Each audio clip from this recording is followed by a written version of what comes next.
All right, joining me today is Ashley Barrett, who fights Fernanda Orellana at Invicta FC 59. That fight is on December 13th. So, Ashley, I wanted to start here. I know you had kind of a longer amateur career, but then you turn pro and you get to make your debut for Invicta, one of the biggest all women's organizations, the only all women's organization out there. Pick up a stoppage win in the process. Just, walk us through a little bit of the feelings of, what that week was like for you. It was crazy. Like you said, I mean, not just any pro debut, but for Invicta, which was huge. I mean, even just getting the news that I was going to be able to fight for Invicta was like a dream come true. So that's honestly how it felt. It felt like my dreams were coming true. Like I'm reaching the levels I want to reach, and it's just amazing. And if you don't mind sharing, how did that news come to you? Did your manager call you? Did, a coach call you? Like, how did you find out that Invicta was the one coming calling? It was crazy, honestly, because it was such an up and down kind of a year. Like I'd get a fight, I'd be booked to make my pro debut, and then the opponent would fall out.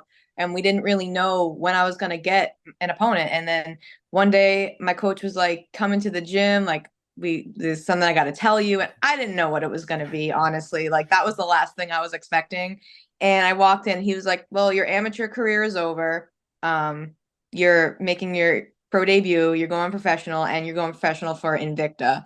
And so I knew that I was going to be making my pro debut at some point.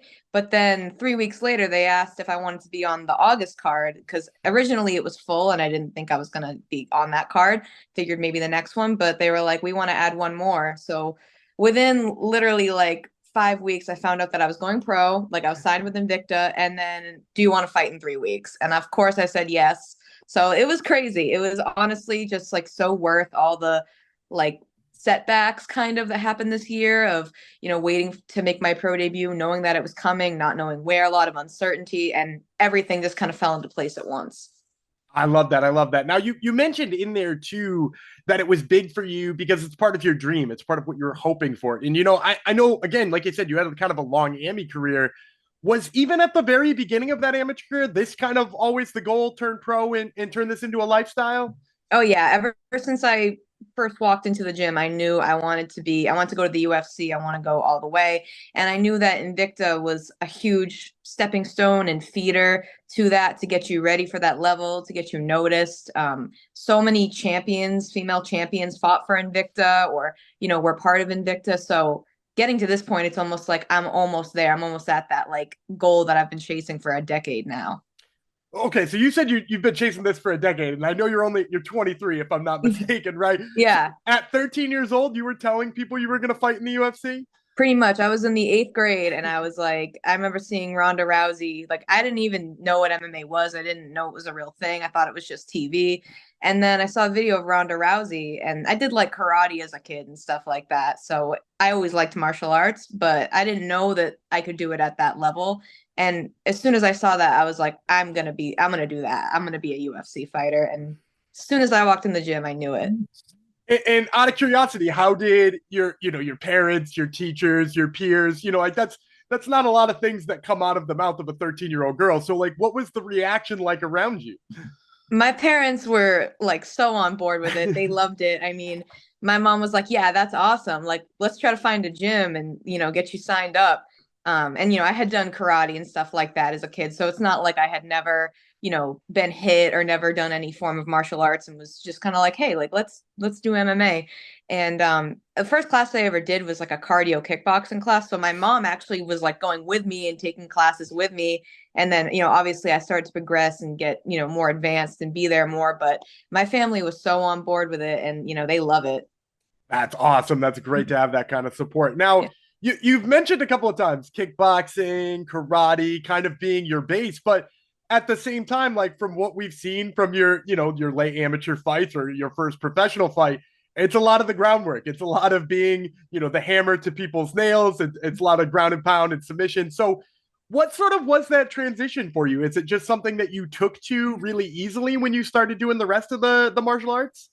Yeah. So for the first year that I was training, I wanted nothing to do with jujitsu. I thought it was so weird. I didn't understand it. So I just would take Muay Thai classes for like the first year.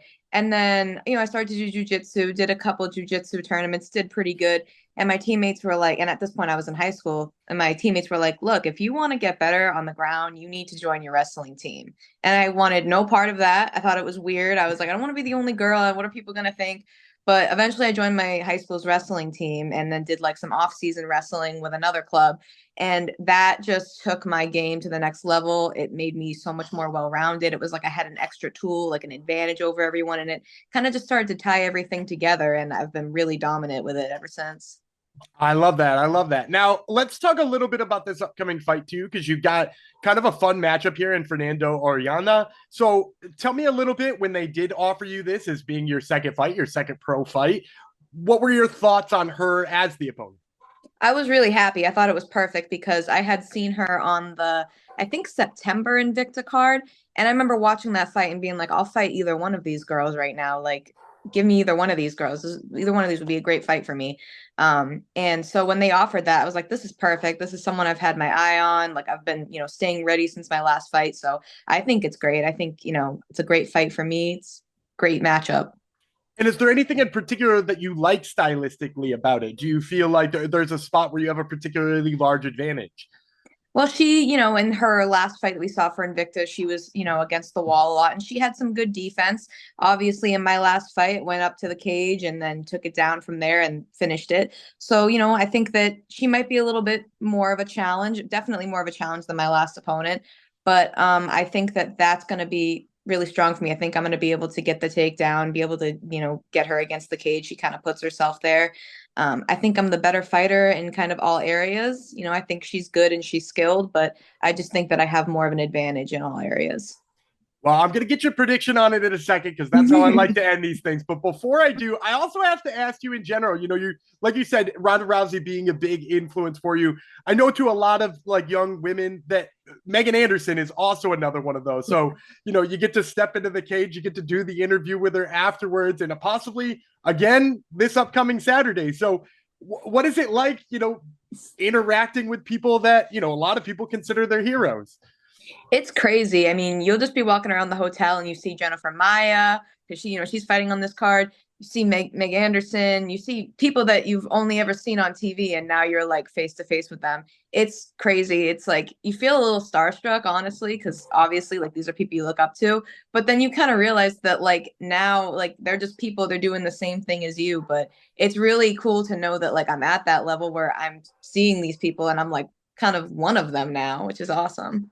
Absolutely. And to get that next interview with Megan Anderson, we're going to have to get through Fernanda Orellana. So Yeah. tell me, how's that one end come December 13th? I think I'm just going to be one step ahead of her the whole time and find that takedown, get her down. I believe it's going to be ground and pound, and then either it's going to finish there or I'm going to get a submission.